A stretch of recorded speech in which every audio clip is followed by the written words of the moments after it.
The stars had never meant danger before. Nova learned to read them when she was 9, pressed against the cold observation glass with old Commander Yates breathing recycled air behind her, his weathered finger tracing constellations that existed in no official star chart. He had names for all of them: the sleeping dog, the broken sword, the mother's hand, names he invented to make the void feel smaller, warmer, less like the throat of something enormous that had swallowed them whole. Commander Yates died when Nova was 14. She buried him in the stars he loved, the way they buried everyone on the Ethon, a quiet airlock ceremony, a soft countdown, a body becoming a brief and beautiful streak of light. She had been captain ever since. Nova. The voice came through the comm clipped to her ear, low and urgent. Rook's voice. You need to come to the bridge. She was already moving. The Ethon was not built for children.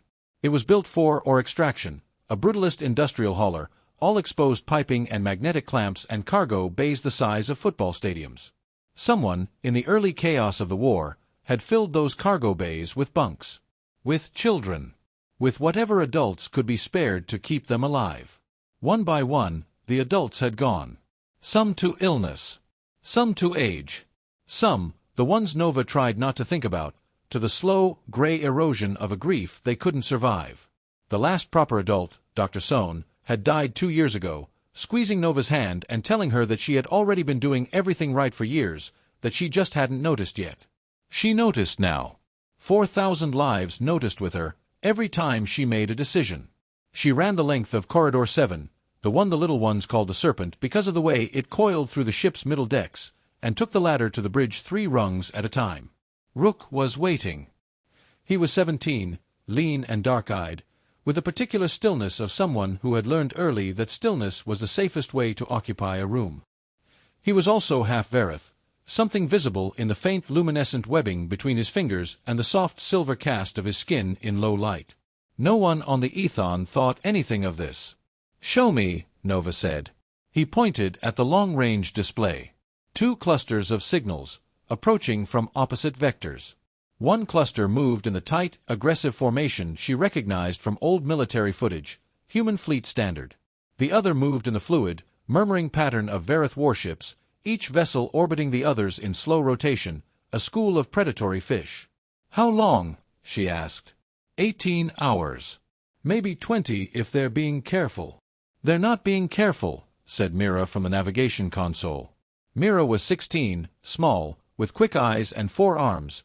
2 human, 2 Verith, all 4 of them currently moving across different keyboards simultaneously. She was the best pilot on the ship.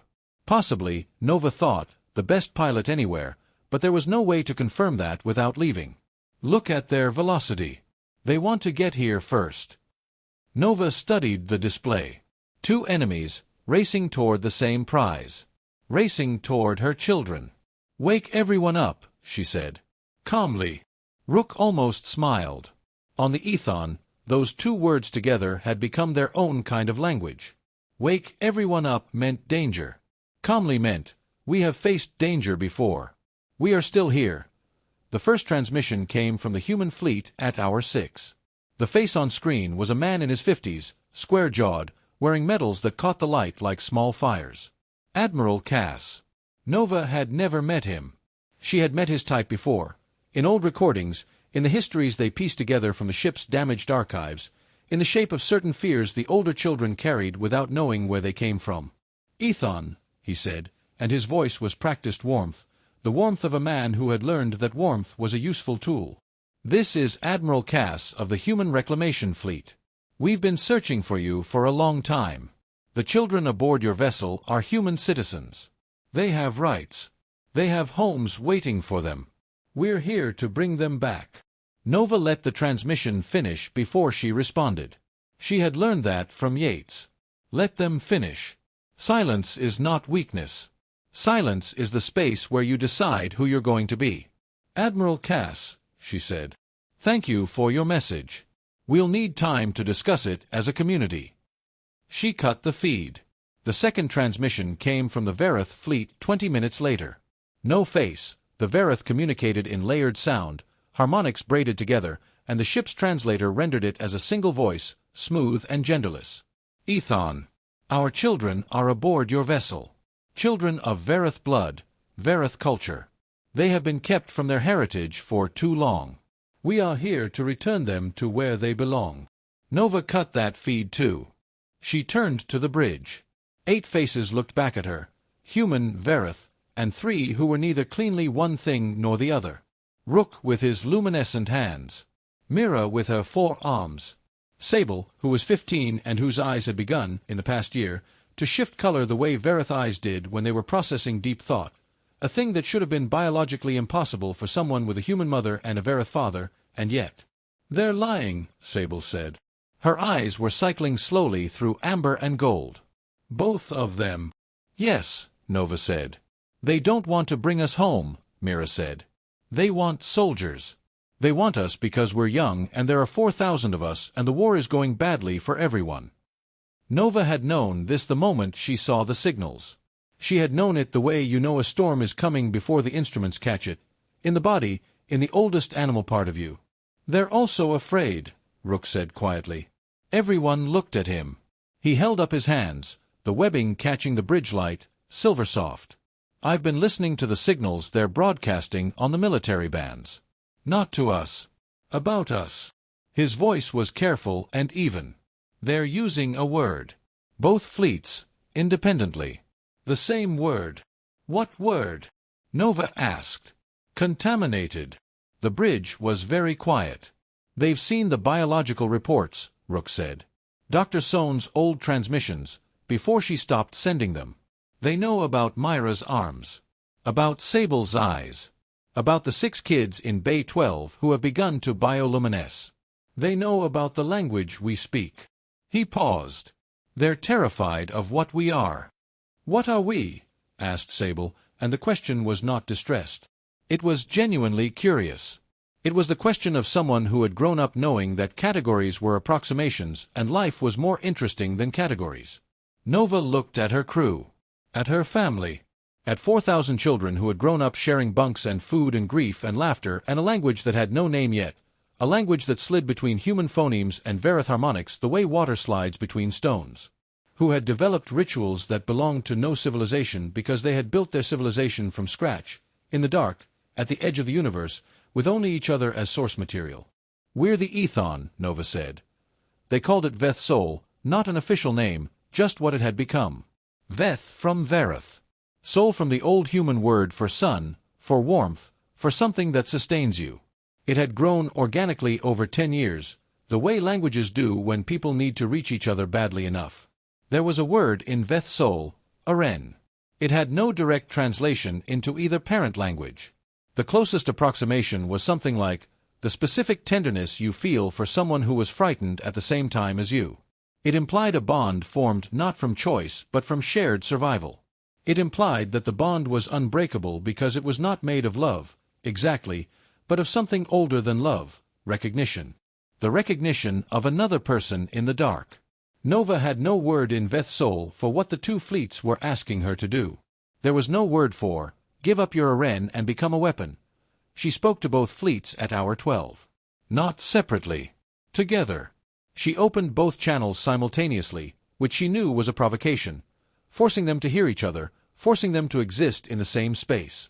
She had learned from Yates that the most dangerous thing you could do to people who needed an enemy was to put them in a room with each other and remind them that they were, underneath everything, the same species of frightened.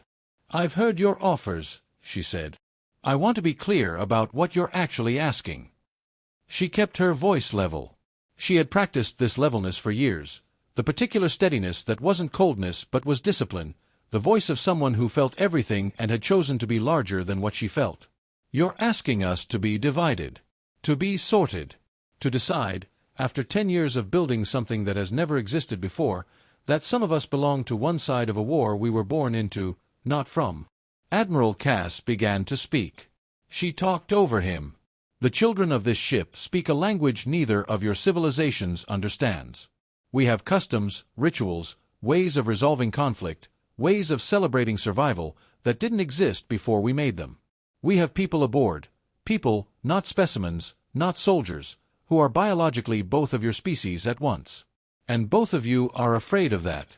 I understand why." She paused. Fear of the new is the oldest fear there is. It is the engine of every war that has ever been fought. The Verith channel hummed, the sound that meant a fleet in communication with itself. But I need you to understand something. Her voice changed, not harder, but denser, the way wood is denser than water.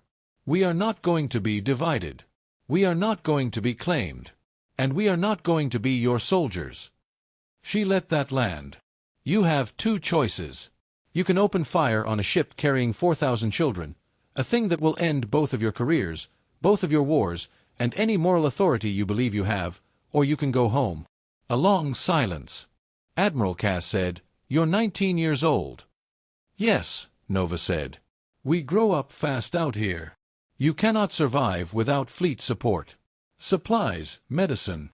We have survived without fleet support for 10 years. She glanced at Mira, who was already running calculations on 3 of her 4 hands. "We're very good at it." Another silence. Longer. It was the Verith fleet that spoke next, and for the first time, they routed the translation directly to her rather than broadcasting. Something about that felt like a concession, a conversation rather than a proclamation. "The hybrid traits," the smooth translated voice said. "You are not afraid." Nova thought about Rook's hands in the starlight, about Sable's amber-cycling eyes, about the 6 children in Bay 12 who had started glowing softly in their sleep, who had woken up afraid and been immediately surrounded by other children pressing close, and how within a week it had become the most coveted bunk assignment on the ship because falling asleep in a room full of soft light was the most beautiful thing, and they were children and they knew how to find beauty without being taught. "Afraid," she said. "We think it's remarkable. They didn't fire." Nova had not been entirely certain they wouldn't. She had run the scenarios with Mira and with a quiet, ferocious 12-year-old named Cass, who had an instinct for game theory that bordered on frightening, and the numbers had been better than 50-50, which was not exactly comforting but was something to work with. They didn't fire. The human fleet held position for 6 hours and then, without announcement, turned and began its slow withdrawal. The Verith fleet lingered longer, 9 hours, and during that time a single small shuttle detached and approached the Ethon on a clearly non-aggressive vector and transmitted, in Verith harmonic, a single phrase. The translator rendered it imperfectly, as it always did with Verith. "We would like to know what you are building." Nova sent back, in Veth Soul, 2 words, "Come see." They didn't come. Not yet. But the shuttle held position for a long time before it returned to the fleet. Nova chose to think of that as the beginning of something, because she had learned that the way you survive an impossible situation is to find the thing that might be growing inside it. Rook found her in the observation bay after, pressed against the cold glass the way she used to when Yates was alive. The stars were thick tonight. They were always thicker out here, away from the light pollution of civilizations too busy fighting to look up. "You knew they'd back down," he said. "I knew there was a good chance." "That's not the same as knowing." "No," she admitted. "It's not." He stood beside her, close enough that she could see the webbing between his fingers catching the faint starlight. Below them, through the glass, the Ethon spread in both directions, its industrial bones, its cargo bay homes, the distant glow of Bay 12 where 6 children were asleep and luminous. "What happens next time?" he asked. It wasn't a fearful question. It was a planning question. On the Ethon, there was very little difference between the two. "We figure it out," Nova said. "That's your answer for everything." "It's the only answer that's ever worked." He was quiet for a moment. Then, "Sable thinks the biological divergence is going to accelerate. That within a generation." "I know what Sable thinks.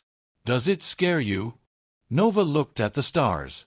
At the sleeping dog and the broken sword and the mother's hand. Yates's constellations, their constellations, belonging to no chart and no civilization and therefore belonging entirely to them. "When I was little," she said, "I used to be afraid of what we were becoming. Whether we were still, normal. Whether we fit anywhere. And now." She thought about the word Aren. About the specific tenderness for someone who was frightened at the same time as you. About 4,000 children who had been frightened together for 10 years and built something extraordinary from the material of that fear. "Now I think normal is just a word civilizations use when they want to stop evolving." She turned to look at him. "We're not going to stop."